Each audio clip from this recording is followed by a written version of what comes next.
Bienvenue à toi qui me rejoint pour cette nouvelle leçon. Dans cette leçon, on va voir un exercice de doigté plus sur les gammes. Donc, on va s'exercer à travailler toutes nos gammes, aussi bien les gammes majeures que les gammes mineures. Et comment est-ce que nous, on peut positionner notre doigté pour être vraiment à l'aise et plutôt agile lorsqu'il faut jouer toutes nos gammes. Regarde par exemple, là, c'est la gamme de Do majeur.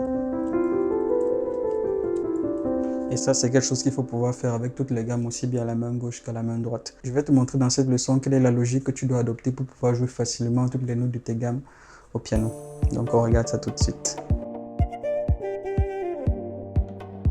Bienvenue sur ma chaîne YouTube. Sur cette chaîne, tu vas trouver des tutoriels sur du piano, sur du gospel, sur des pianos solos, des vidéos sur des pianos solos aussi, et bien d'autres choses. Donc, si ce sont des choses qui t'intéressent, n'oublie pas de cliquer sur le bouton pour t'abonner et d'activer les notifications. De cette manière, tu seras informé lorsque je publierai d'autres vidéos comme celle-ci. Pour la leçon sur les gammes, on va voir un exercice ici qui va être consacré spécialement sur le doigté pour les gammes. Donc, ce n'est pas un exercice de construction des gammes, je le précise pour les débutants, mais c'est un exercice de doigté. Dit que c'est un exercice de doigté, ça signifie qu'on suppose qu'on connaît déjà comment est-ce qu'on construit nos gammes majeures et nos gammes mineures. J'ai fait une leçon dessus, tu peux aller regarder. Je ne vais pas revenir sur comment est-ce qu'on construit une gamme. Je vais juste te montrer comment est-ce que toi tu positionnes tes doigts quand tu veux jouer ta gamme. On va d'abord commencer par les notes blanches. Pour les notes blanches, il y a deux choses à savoir qui sont vraiment importantes. La première chose, c'est qu'on commence par le pouce. Si je veux jouer les notes de ma gamme de majeure, par exemple Do, je mets ma première note sur le pouce, mon pouce sur la première note, donc sur Do. Ensuite, je connais toutes les notes, donc je sais que j'ai Do, Ré, Mi, Fa, Sol, La, Si, Do.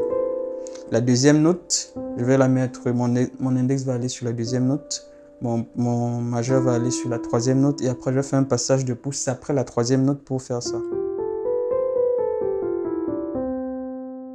Donc, on fait un passage de pouce après la tierce, on va se retrouver sur la carte. Donc, notre pouce, en fait, il va se retrouver sur la carte.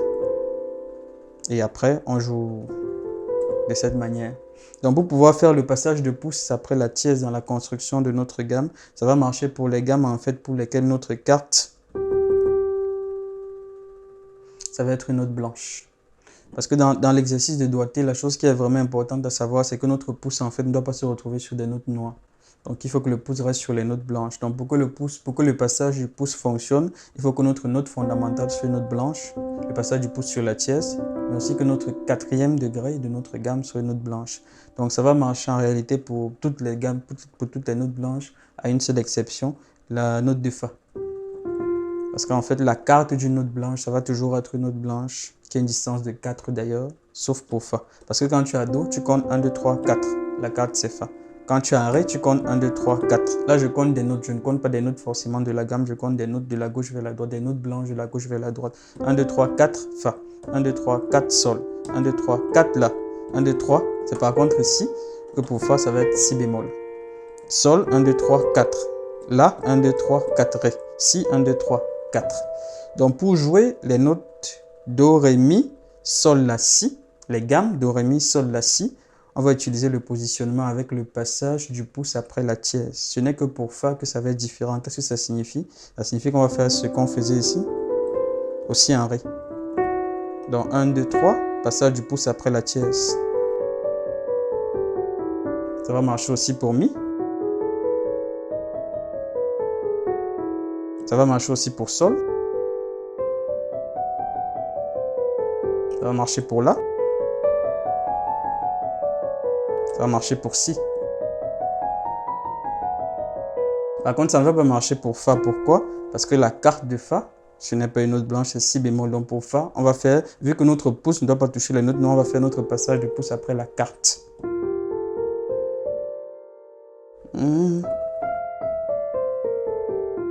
Dans notre gamme de Fa majeur.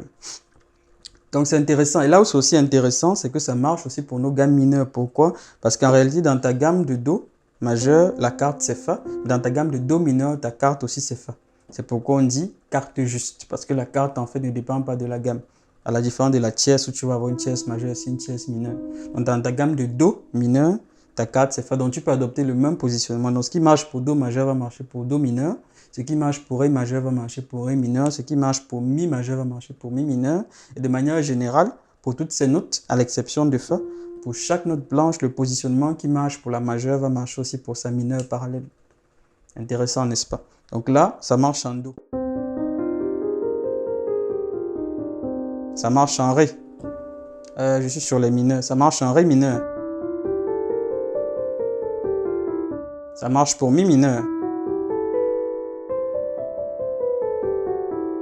Pour Fa, ça ne va pas marcher parce que la carte, on a vu que ça marche pas. Ça marche aussi pour Sol mineur.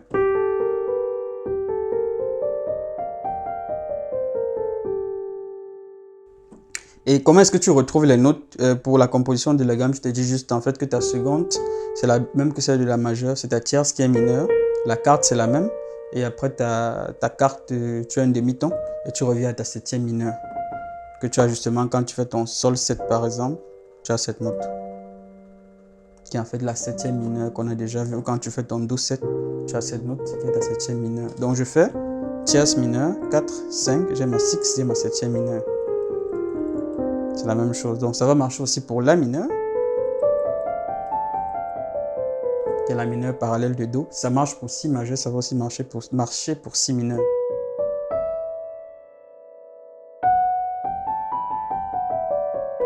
Donc tu vois, ça marche pour toutes ces notes.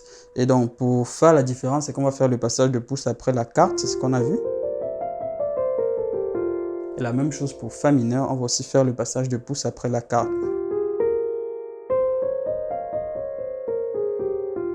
Là, ça marche pour les notes blanches, mais j'en vois qui vont me poser la question. Qu'en est-il alors des notes noires? Eh bien, c'est simple. Pour les notes noires, on va repartir du même principe, juste qu'il y aura un élément en plus qu'on va rajouter. Qu'est-ce qu'on a vu pour les notes blanches? On a vu en fait qu'on fait un passage de pouce après la tierce pour toutes nos gammes, excepté notre gamme de Fa, où on fait un passage après notre carte. Donc, on sait que pour toutes nos notes, de Do à Fa, de Do à... Pour notre octave, le passage de pouce se fait après la tierce. Pour Fa, le passage de pouce se fait après la carte. Donc, on va réutiliser ça. Donc, lorsqu'on a des notes noires, la différence des gammes qui commençaient par des notes blanches, la première chose à savoir, c'est qu'on va commencer par l'index toujours. La deuxième chose à savoir, c'est qu'on va jouer toutes nos notes à la suite jusqu'à ce qu'on arrive à notre note blanche et c'est à notre prochaine note blanche qu'on va faire un passage de pouce. Donc, première règle, je commence par l'index. Deuxième règle, je joue toutes mes notes jusqu'à la prochaine note blanche et c'est là que je fais un passage de pouce. Donc déjà, si je suis par exemple en gamme de Do dièse, donc je commence ici, 1, 2, ma troisième note, donc quand je visualise ma gamme de Do dièse, elle est comme ça. Donc quand je commence à Do dièse, ma prochaine note blanche c'est Fa. Donc je vais faire ça. Et quand j'arrive à Fa, comment est-ce que je continue? En fait, je continue sur Fa en suivant le positionnement du passage que je viens de trouver avant. Donc on a vu en fait qu'en Fa, on fait le passage du pouce après la carte. Donc ici, je vais jouer toutes mes notes. Et après la quatrième note, je vais faire un passage de pouce. Donc je fais ça. 1, 2, 3. Bon, après la troisième note aussi, on compte Fa. 1, 2, 3, 4. Donc après cette note-ci, ce Si bémol là, c'est là où je vais faire mon passage de pouce comme ça. Tu vois? Donc je fais.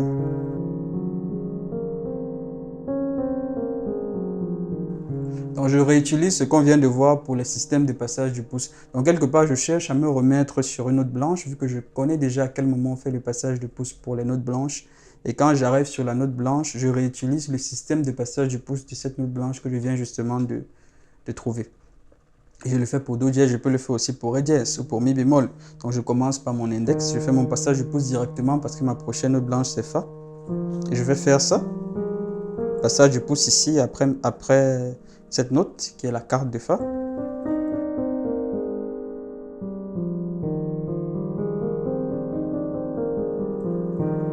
C'est la même chose. Donc si par exemple je suis sur Sol dièse, ma prochaine note noire c'est Do. Donc je vais faire ça. Et quand je suis sur Do ici avec mon pouce, je sais qu'en gamme de Do, je fais mon passage de pouce après la tierce. Donc ici, je vais jouer deux notes en plus avant de faire mon passage de pouce.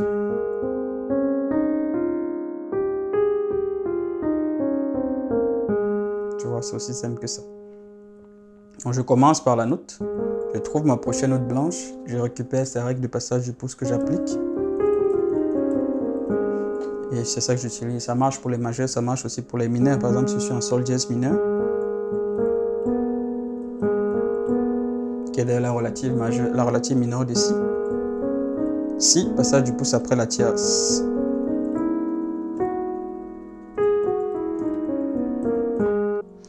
Si je suis sur Fa dièse, par exemple, passage du pouce après la tierce aussi.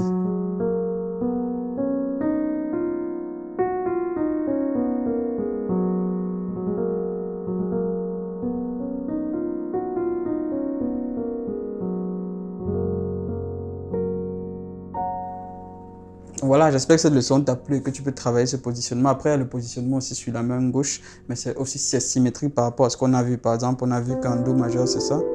Donc, sur la main gauche, quand tu fais Do, ça va être ça. Ici, maintenant, en Do dièse, ça va être passage du pouce ici, à ce niveau. Donc, je vais faire ça.